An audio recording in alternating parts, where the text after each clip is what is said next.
conversation honnête, provocative et d'actualité. Alors pour tous ceux qui ne sont pas encore abonnés, abonnez-vous et prenez place.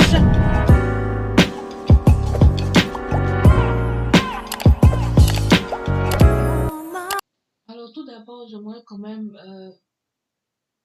avoir une pensée vis-à-vis de Nash qui traverse des moments difficiles dans sa vie privée au niveau de son père, au niveau du fait aussi qu'elle a craqué lors de son live par rapport à, je sais pas, un commentaire qui était une fois de plus un peu trop pour elle. Alors, beaucoup de personnes ont dit pourquoi elle pleure, elle n'aurait pas dû pleurer, elle est une star. Voilà, je dirais tout simplement que bon, elle a pleuré, peut-être que c'est fini, et que sûrement ces gens de commentaires vont se reproduire et elle a fait vraiment le deuil de cette affaire-là. Et que, voilà, Nash, on est avec toi et on sait que tu es forte parce que tu as être dans le game dans lequel tu es. Il faut être quelqu'un de fort. Alors on sait que tu vas te remettre sur pied et on te souhaite bon courage et aussi bon rétablissement à ton père. Alors tout simplement, aujourd'hui, on va parler de ce que beaucoup de personnes ont tendance à ramener sur les réseaux sociaux et on voit ça de plus en plus sur comment on appelle ça, sur notre fil d'actualité. Les gens disent comme ça que le christianisme, ça vient des colons. Pourquoi les Africains se mettent à accepter le christianisme au lieu d'accepter le Dieu de leurs ancêtres? Bon, on va pas parler des dieux des ancêtres aujourd'hui, mais on va se focaliser sur la chrétienté, le christianisme, et on va essayer de voir son origine, et chacun va essayer de faire son point de vue là-dessus. Voilà, je vais vous donner les faits tels que mes recherches m'ont permis de les faire. Je vais pas, c'est pas tout qui est dedans, mais l'essentiel y est. Alors, le christianisme, hein, c'est beaucoup de choses, mais c'est en même temps fascinant, d'où ça a commencé. À ceux qui sont aujourd'hui nés de, ceux qu'on appelle aujourd'hui nés de nouveau. Le christianisme, au départ, avant le christianisme, il y avait deux choses. Il y avait le judaïsme et les Romains qui pratiquaient aussi leur religion, qu'on appelait la religion catholique, plus ou moins. Alors, les judaïsmes, eux, ils avaient leur religion et les catholiques, les Romains aussi avaient leur religion et ils n'étaient pas en accord. Hein. Ils avaient différents modes de fonctionnement, modes de vision par rapport aux religions. Ça, c'est avant Jésus. Voilà. Donc, pour les Romains, la religion, c'était la religion qui était le gouvernement. C'était la religion qui prenait le contrôle des choses, qui, au niveau des combats, des batailles, au niveau des empereurs, toutes les décisions pour Rome et pour leur manière de conquérir les autres terres, c'était l'Église qui était la religion, qui était leur gouvernement. C'était pas séparé, il n'y avait pas religion à part, gouvernement à part, c'était la même chose. Pour le judaïsme, c'est aussi une autre religion à part.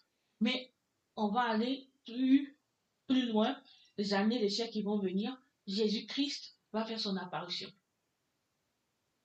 Le judaïsme, ils ont eu dans leur religion qu'il y a un Christ, un Messie qui vient et qu'il fallait l'attendre et tout ça.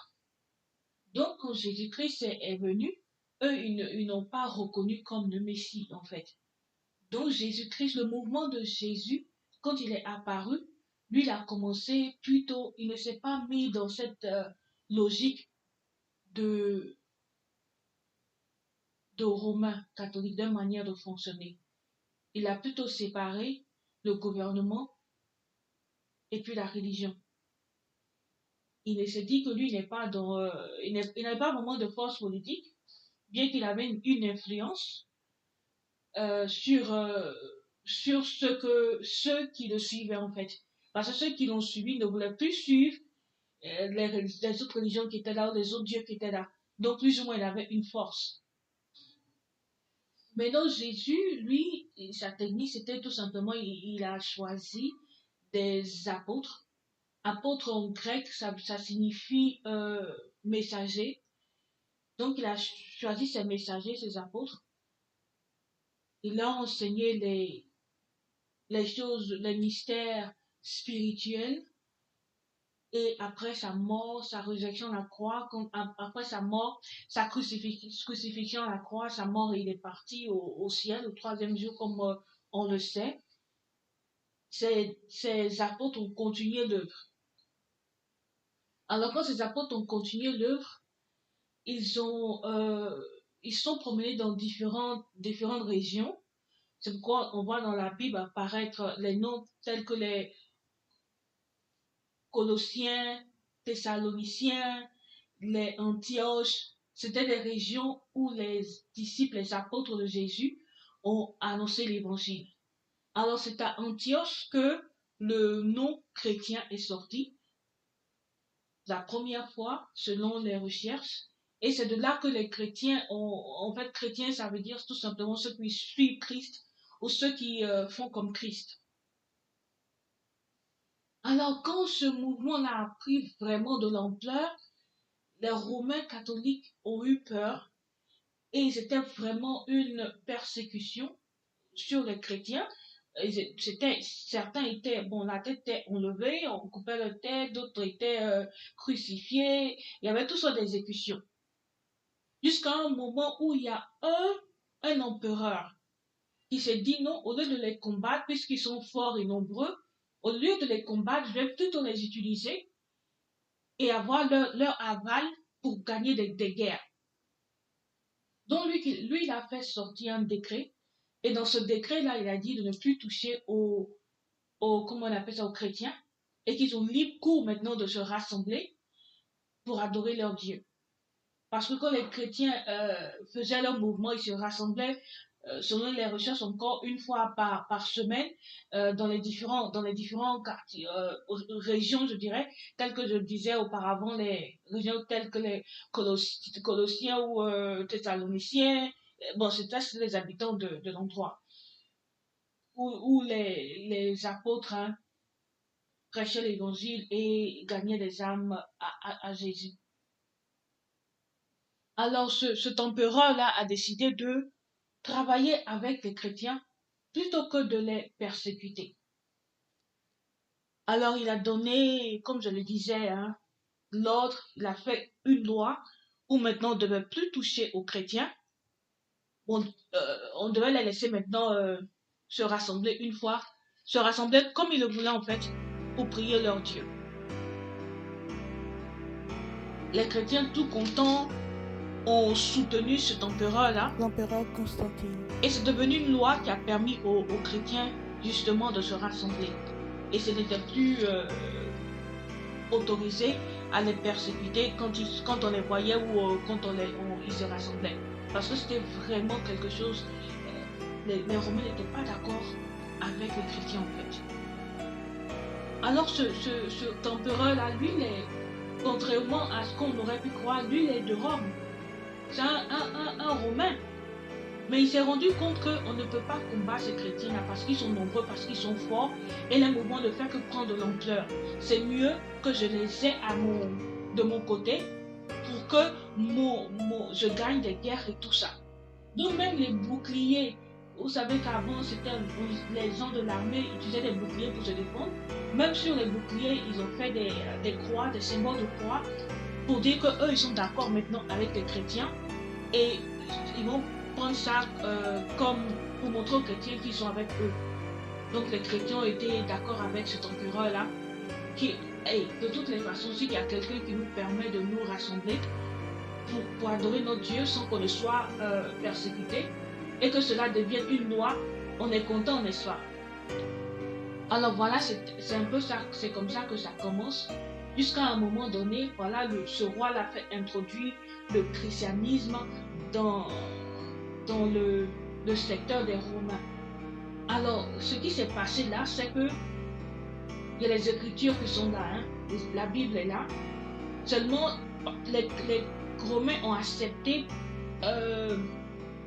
les écritures Mais ils ont dit que à cela, il fallait ajouter eux leur tradition.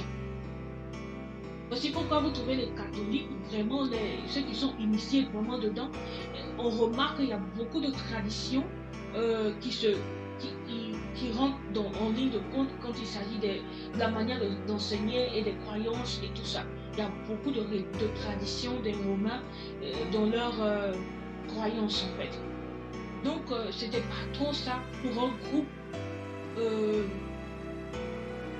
de Romains entre eux. Ils se sont dit non, que si on veut accepter cet appel de christianisme, c'est mieux d'accepter les écritures telles qu'elles sont au lieu d'ajouter nos traditions dedans.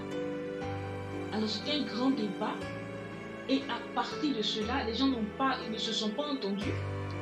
Ils ne se sont pas entendus sur le fait qu'il ne fallait pas ajouter ou qu'il fallait ajouter la tradition dans les écritures et notre manière de traduire les écritures. Alors, ils se sont dit aussi que on ne veut plus laisser, si on laisse les chrétiens, ça c'est après cet empereur-là, qui a accepté que vraiment les chrétiens puissent se rassembler sans qu'on ne les persécute.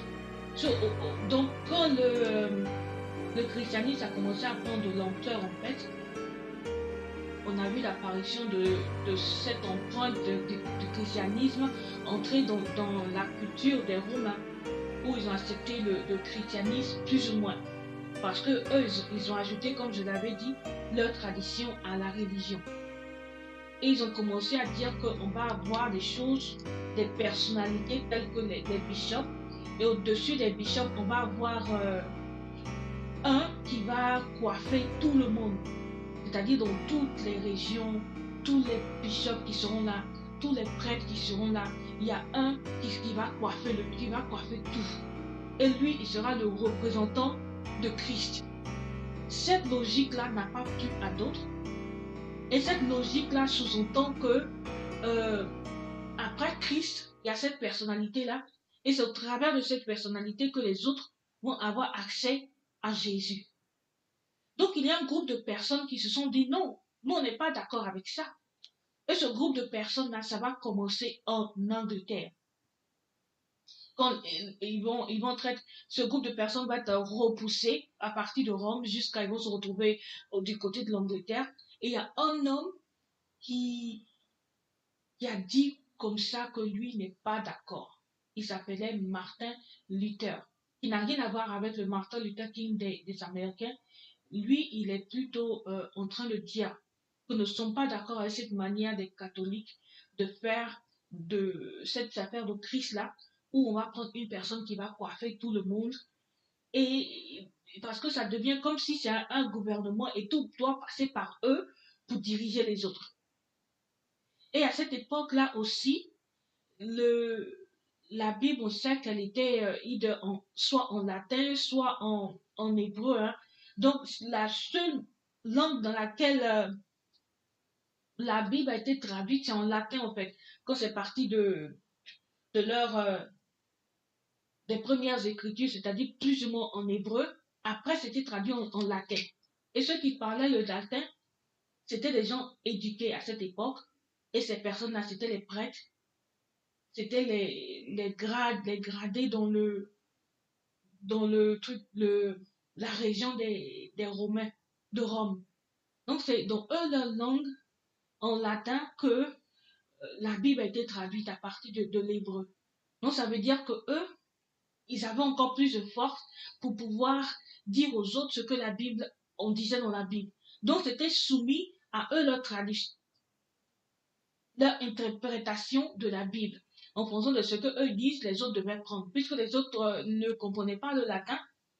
Et c'est comme ça que l'Église catholique avait beaucoup d'emprise au niveau du christianisme, en tout cas en tant qu'organisation forte et en tant qu'organisation qui a l'influence surtout au niveau politique. Et on sait qu'au niveau politique, quand on a de l'influence là, ou qu'on est au pouvoir, on a beaucoup son mot à dire contre.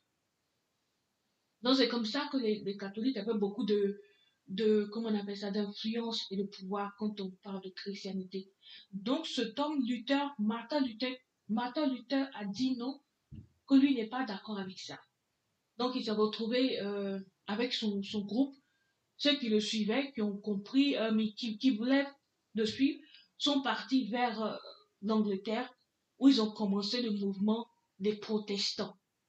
C'est-à-dire qu'ils protestaient contre la vision des catholiques par rapport au christianisme. Ils n'étaient pas d'accord qu'il y ait une personne qui coiffe tout en la personne du pape et par lequel il fallait passer pour prendre toutes les décisions concernant l'Église. Eux, ils se sont dit, ils avaient plusieurs, je vais venir plus tard par rapport aux autres, à d'autres points de différence qu'ils avaient. Mais lui, un des grands, on dira une des avancées ou une des nouvelles choses que lui il a apportées, c'est de traduire la Bible en anglais, où beaucoup plus de personnes auraient accès à cela, pourraient le lire, ou la lire plus ou moins, et avoir leur propre interprétation, plutôt que d'avoir une personnalité qui va,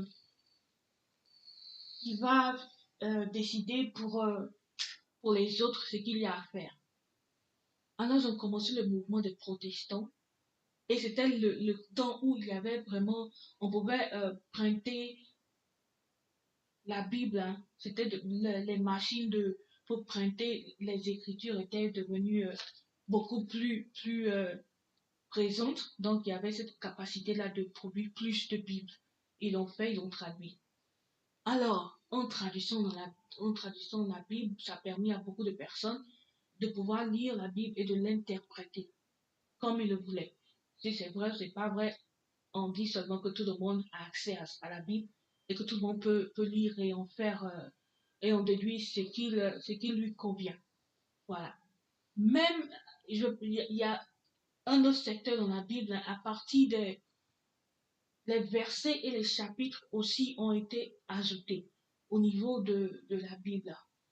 C'était juste un manuscrit sans chapitre et sans verset.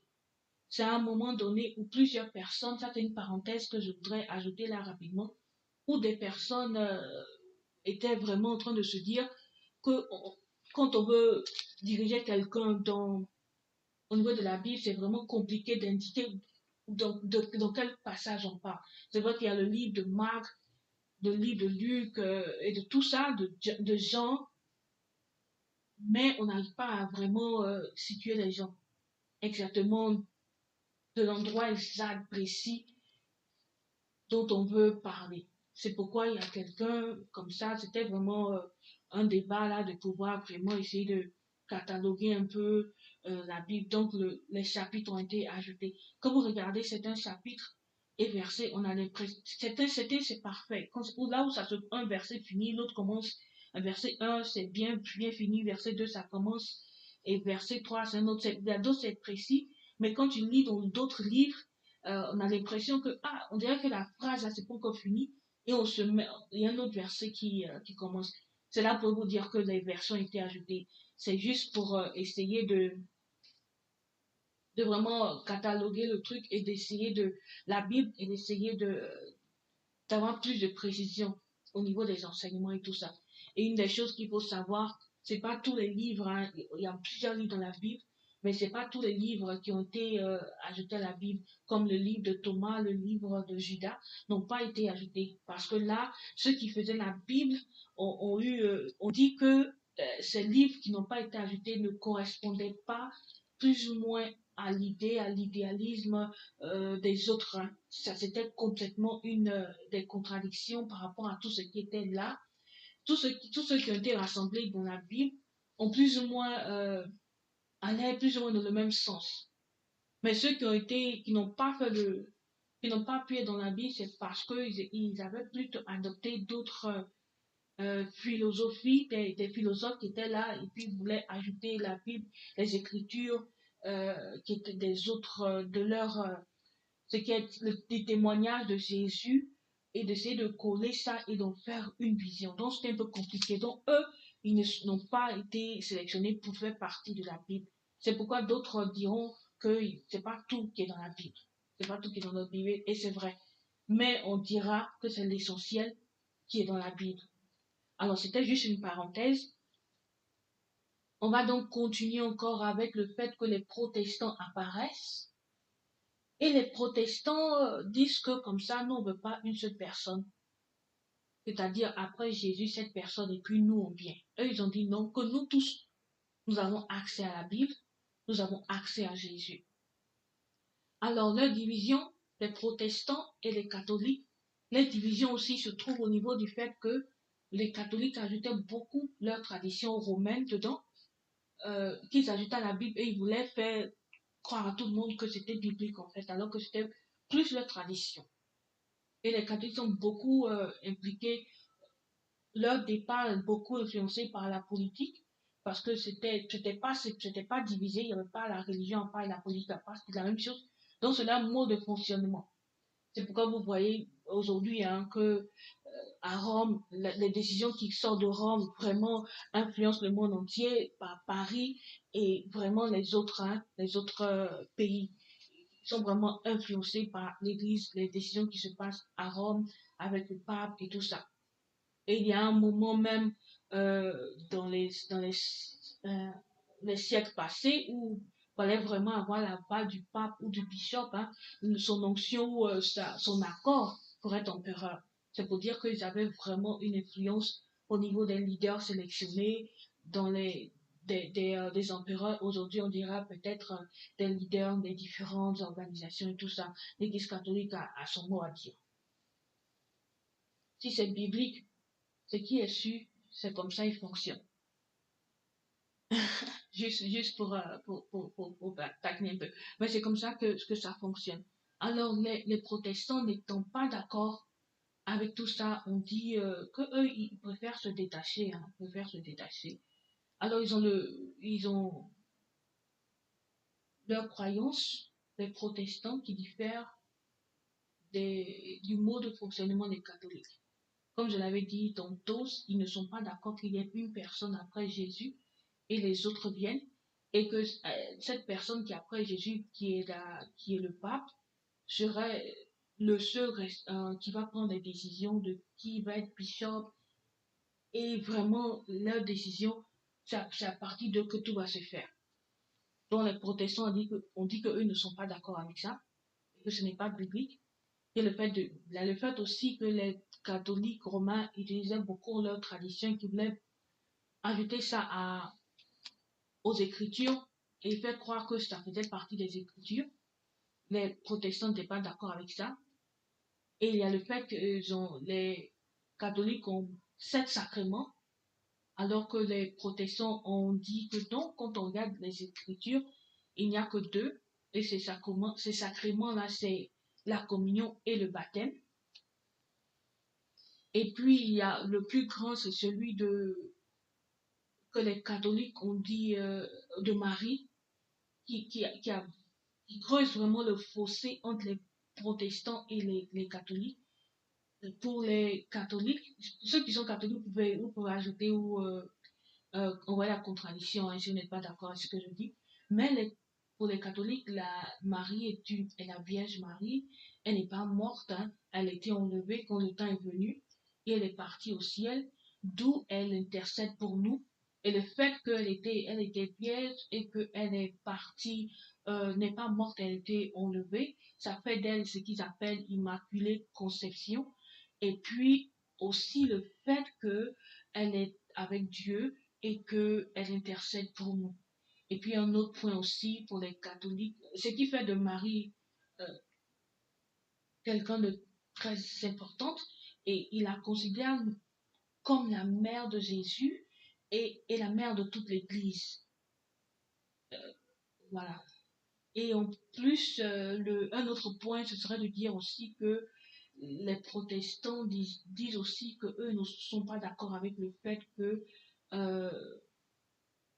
on ajoute d'autres choses hein, en dehors de Christ qui sauve, et c'est seulement Christ qui sauve. Tout ce qu'on doit faire, on doit faire cela par les Écritures seulement, et de ne pas ajouter autre chose dessus. Voilà, c'est un peu ça le fossé entre les protestants et les catholiques. C'est de là que la division, pour ne pas trop abuser, mais on va utiliser le terme division, la séparation s'est produite avec cet homme, Martin Luther, qui envoyait le mouvement des protestants. Voilà. Et à partir de là, on observe, hein, à partir de... Donc les protestants, ils sortent de l'église catholique.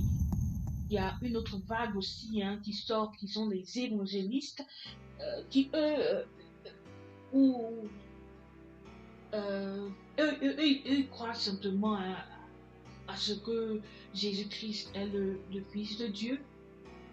On va la croire pour nos péchés. C'est lui le Rédempteur. Euh, il est mort au troisième jour, ressuscité. Il est assis à la droite de Dieu le Père. Et il a envoyé son esprit qui nous guide. Et que ce n'est pas par, par nos œuvres que nous sommes sauvés, mais c'est par Jésus-Christ que nous sommes sauvés. Et que tout est une question vraiment de foi, de grâce et de rédemption. On n'est pas sauvé par nos propres efforts et on est sauvé par ce que Christ a fait pour nous à la croix. Et il faudrait simplement y croire pour être sauvé en fait. Et c'est ça un peu la base des chrétiens évangélistes. Hein.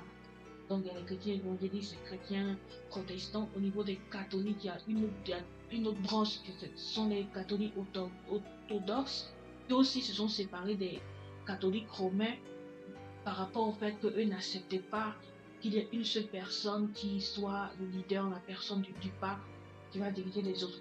Donc eux, ils sont partis sur cette base-là et ils sont devenus les catholiques orthodoxes.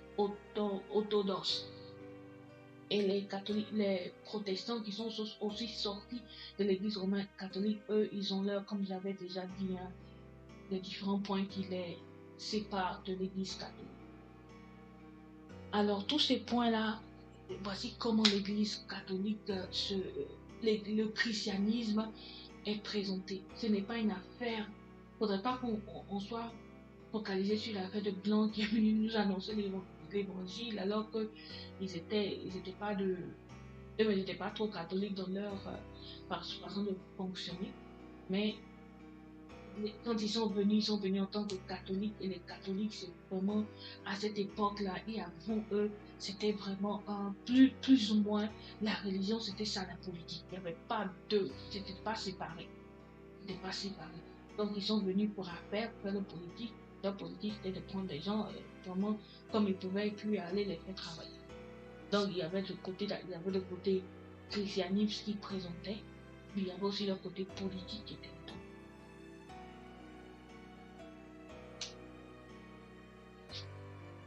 Alors il est important pour nous tous de savoir où on veut se situer. Et on fait partie de ceux qui aiment la vérité. On connaîtra la vérité nous affranchira, n'est-ce pas? Alors, si on accepte Jésus-Christ en tant que notre Sauveur et Sauveur, notre Seigneur et Sauveur, pardon, et on accepte le fait que Jésus-Christ est mort à la croix pour nous, et tout ça, ça tombe dans le cadre de la foi. Parce que plus ou moins c'est ça, hein, c'est la foi en fait. On n'est pas trop perdu dans les origines et comment les choses se développent. Hein. On est plutôt concentré sur le fait que de ce que Jésus-Christ est, de ce qu'il a fait, de comment on est sauvé et notre relation avec Dieu. Cette affaire de ce qu'il en est des catholiques, des romains catholiques, je dirais. Je ne parle pas trop des ces personnes lambda qui vont à l'église, je parle plutôt du système romain, du système catholique en fait, à un niveau élevé en fait. Hein.